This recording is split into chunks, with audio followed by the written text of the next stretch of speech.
Have you ever felt really disappointed or let down by someone close to you? Or maybe people that you rely on, where you have a certain expectation, and if they don't do their part, you feel like you've lost something. Maybe you almost feel like you're entitled to something, that you deserve something, and that people around you are expected to give you what you want. Regardless of whether you have extremely high expectations of people or moderate ones, getting your expectations broken feels really bad. The letdown, that feeling of almost falling through something, it really isn't pleasant. But one of the best realizations I ever had was that it's me making myself feel that way. Not what's happening out there, not what other people are doing or how they're behaving or acting. How I perceive it is what creates my reality, the story I tell myself. And if I start to say, well, these people, they're just lazy, or they're horrible, or there's something wrong with this person because they didn't do what I thought they would do or they said they would do, right? Then I create this pressure and tension, and I build a feeling of negativity in my own experience, in my own reality. I'm clogging up my ability to feel happy, relaxed, to enjoy my life in exchange for what? They're not getting any of the downside. I am, or you are, if you're doing this to yourself. And I know how difficult it can be to escape the grip of this because it's almost built into us, right? That when we give a lot or when we participate in something, when we do something for someone, we're supposed to get something back. Law of reciprocity. But that's not always how it works out. The funny thing is, you might have even noticed this in your life. When you give a lot, when you really share from abundance, it's almost like you receive back from different sources, not always where you expect it from. And some people will call that the law of attraction, and other people will, chalk it up to chance and say that it's not really happening like that, but you're only perceiving it because you're looking for it. Regardless though, it seems pretty common. And no matter what you believe, remember that what you believe will shape your reality and your experience. And so pick beliefs that are actually constructive. Believing that somebody owes you something is never going to help you in any way. Running around collecting these moral debts like you're some kind of enforcer who will get their way no matter what, and if people don't give back what you've given to them, then you're going to hold them hostage until they do, or pressure them until they do. What does that do to you? It takes away all your attention, all your energy that you can focus into something constructive. You could be helping someone else with something that will give back, but instead you're focused on how this person who you helped hasn't given you back what you expected yet. And whether that's a small favor or that somebody owes you quite a bit of money, and it's all the same internal experience of tension and frustration. And I'm not asking you to forgive everybody for everything if you don't want to. That's up to you. But I am asking you, do you need to feel like this? Do you want to feel like this? Most likely, the obvious answer is, of course not.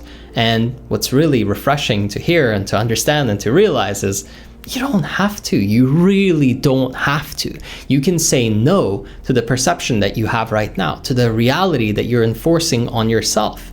You can deny a belief, and you can change the way you think about something in any moment. You can decide that you're just going to give freely without expectation, and that your inputs will create the output that you want, and that you'll measure and see results based on what you're actually doing instead of having false expectations. This also doesn't just go for people. If you work really hard in your business and you don't make the amount of money that you expected in return for the work that you did, if you get upset over that, it's very short-sighted. A lot of the work that I did 10 years ago in my business, I'm now seeing the rewards, reaping the benefits of it all, which is mind-blowing because back then I couldn't even look 3 months ahead and think, oh, if it's gonna take 12 weeks to get the results, why am I even working on it at all?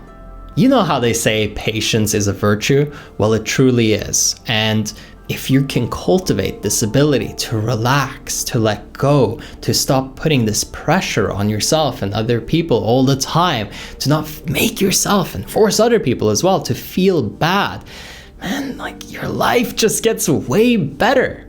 But I'm not just gonna tell you to release all the expectations and then try to forget about it, try to get rid of it and not focus on anything else. Take that energy now that you've freed up and put it towards something that's actually constructive. Forgive, let go, and then refocus. Cultivate the ability to be patient, to relax, to not expect an instant result or instant gratification that we have been conditioned to really just constantly look for, and instead channel it towards long-term progression of your skills, of the impact that you can have on the world, on the people around you.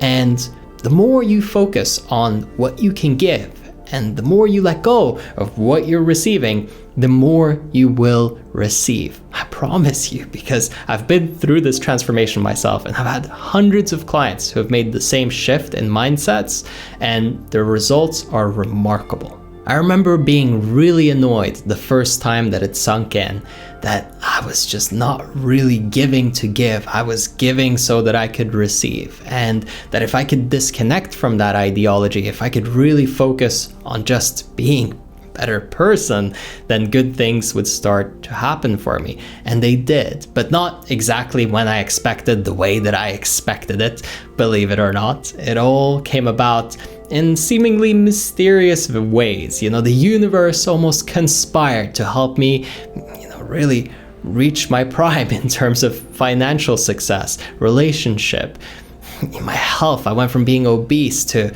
playing competitive sports on a pretty high level. Everything in my life started turning around, and it wasn't because I was sitting there, really angry and upset, or getting on the scale and looking at the number and going, oh, I'm not happy with this, I should be further ahead. I've been eating really strict and my diet's been good. Why am I not the weight that I should be, that I want to be, right? That tension, that energy does not help you get any closer. It was when I let go of that and really decided that, you know what?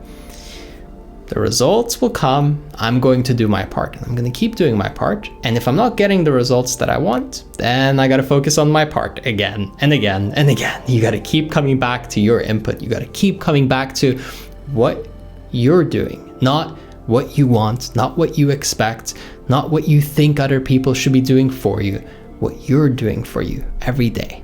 That's what matters the most. And hey, if you want somebody to help you really become your best self, to get the most out of yourself, to support you on this journey, then I invite you to jump over to erafael.com. The link is in the description. Over there, you can book a one-on-one call with me directly. If we're a good fit, I'll be coaching you and holding you accountable every week to make sure that you reach your goals, to make them inevitable instead of something that you expect and hope for. Again, if you want to take advantage of this, jump over to erafael.com. The link is in the description. As always, I hope that you enjoyed this one, and I will catch you on the next one.